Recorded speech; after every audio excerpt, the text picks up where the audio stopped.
ready to eat edible food in turn for bringing and supplying the food that she sells at her restaurant. And a lot of the people that work in town, just basically everyone works there, and if someone's out of work, she'll just say, okay, well, I want this painted or I want that painted, and they just come in, and everybody, it's just more of like a big helping hand thing. I mean, if people come in and they're not from around there, and there's, they do use money as a form of exchange, but for the most part, it's just a really spectacular, harmonious environment that she had created there. And in that particular dimension, she is actually mated with Bon Jovi's doppelganger. So my sister and Bon Jovi are a mated pair in that dimension. And Bon Jovi, he still sings, but he doesn't go around touring in that dimension. But basically what he does is he walks around the restaurant with an acoustic guitar and just sings in the restaurant, and like as people are coming in the door, he just comes out with words, just creates words to beautiful music right off the cuff when people are coming in. Like if a farmer comes in and he's all dirty with suspenders and he's got a ripped shirt, he'll start singing about that, and the words come out and they rhyme and the music sounds great. And he is on the radio. He's very popular, but he just doesn't. He just does this because he just enjoys it. And another thing about the restaurant that I thought was spectacular is that my sister's doppelganger, and I was when I projected my consciousness there, I was in another physical body just like this one. I even looked the same. So I'm still her brother in another dimension. But she decorates the restaurant with antiques, and she goes antiquing and goes to like estate sales and yard sales and stuff, and then buys all these really nice antiques, and then just puts them all around the restaurant. And she makes most of the money that she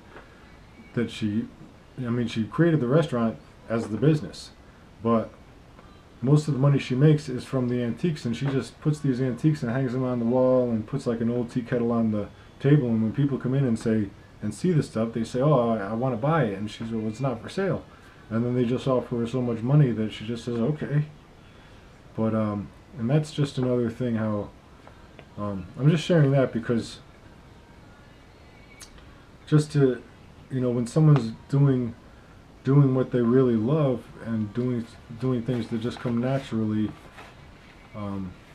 things just seem to really work out good. And in that other dimension, it was just a really significant experience to see what had happened there, and that. Also, the third time I went to the School of Remembering, I went into the School of Remembering, and 8 different versions of my sister walked in the door. So, which just is a little bit more evidence of what the School of Remembering, what the things that they're going to help you remember. I mean, when I saw 8 different versions of my sister walk in, I mean, it was really spectacular. I mean, I thought they were going to all pull out broomsticks and fly a figure 8 around, high-fiving each other in the middle. But I mean, I'm exaggerating to make a point that she wasn't flying around on a broomstick, but I'm not exaggerating when I say that it would not have surprised me if she could have.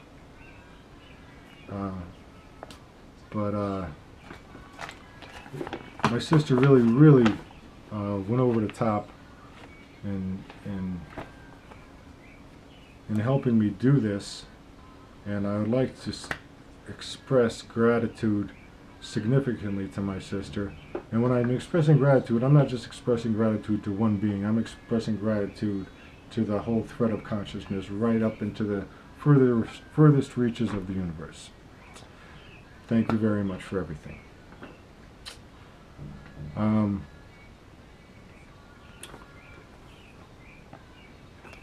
I've got 3 pages to get through, so I'm just going to move a little faster, I guess. But then the next person, my sister's husband, Gordon, I've met 3 of his doppelgangers.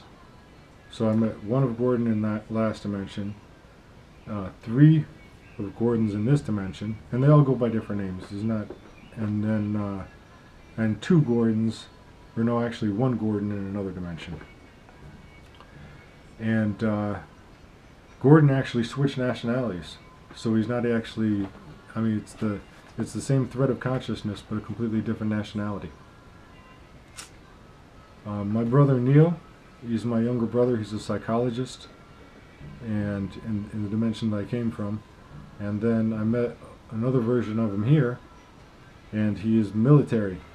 He is I'm not going to say too much more because I'm not sure how much he would want me to say, but he's big into the military, and he's very gung-ho on preventing soldiers from getting PTSD anymore, which is exactly what this course is designed to do. And I could say more there, but I'm not going to. If my brother wants me to say more, then my brother needs to talk to me, and I will come up with whatever information is necessary. My aunt, my mother's sister, Sheila Schmelzer, I knew 1 of her in the dimension that I came from, and then I met 2 of her in this dimension. And one of the beings that I met, who was a doppelganger of my Aunt Manna, came from the 11th dimension, and she's in the Order of Melchizedek, and came from the 11th dimension down to this one.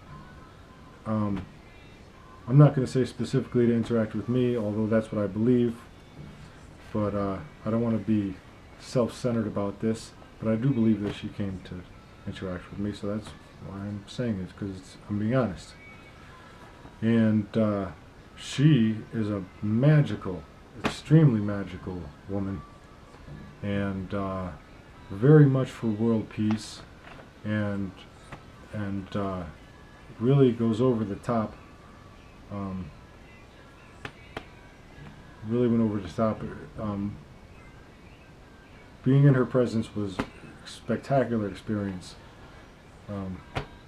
Just unbelievable. But anyway, she's here in this dimension to help the human race expand consciousness and help with world peace and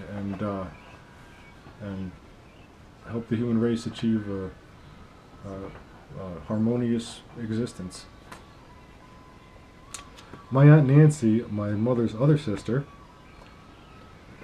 I met her in this dimension, and she actually merged with one of my girlfriends, one of my ex-girlfriends. So she walked up to me, and I was able to. At first, I didn't recognize her at all. She looked at me with familiarity, as if she knew who I was, and I wasn't able to recognize her. And then, as we were communicating, I looked into her eyes. I saw my aunt come out in her, and then I mentioned that to her, and then she kind of acted a little bit,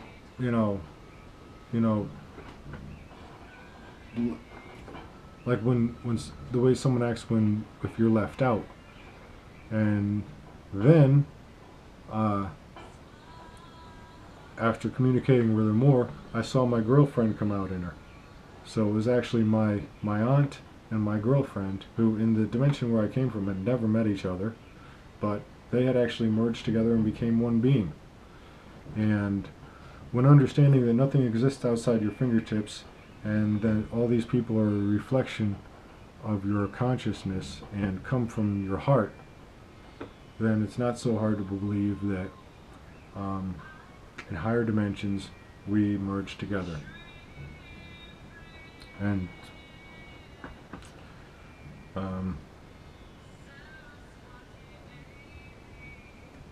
I mean, I have a lot to say, but I have 4 pages, so I'm just going to keep going. And I'm basically going to be touching on all this stuff. Is almost all of it is provable, but I would need the help of the human race to be clear and direct and honest with me, and then we can come out and prove all this stuff. No problem. Mary Alice Kavanaugh, that's my godmother. There was one time I started a little shit, and she came down from the heavens to protect me. She became an angel, a beautiful angel. Ruth Kenny, that's my aunt, and that was my father's uncle. My father's uncle's wife was Ruth Kenny, and she's here. And it was really nice to see her again. I had to turn my emotions off because I'd be crying like a baby. This is extremely emotional for me. I'm just trying to get this out, get through this, and make sure that everyone has the information they need. You know, this is a lot of information, so I'm just going through and I'm telling the truth, and you know, we'll see what do you want to do with this. Kathleen Flynn. There was one of her I knew from the last dimension. In this dimension, I met 2 of her, and one of them merged with my sister.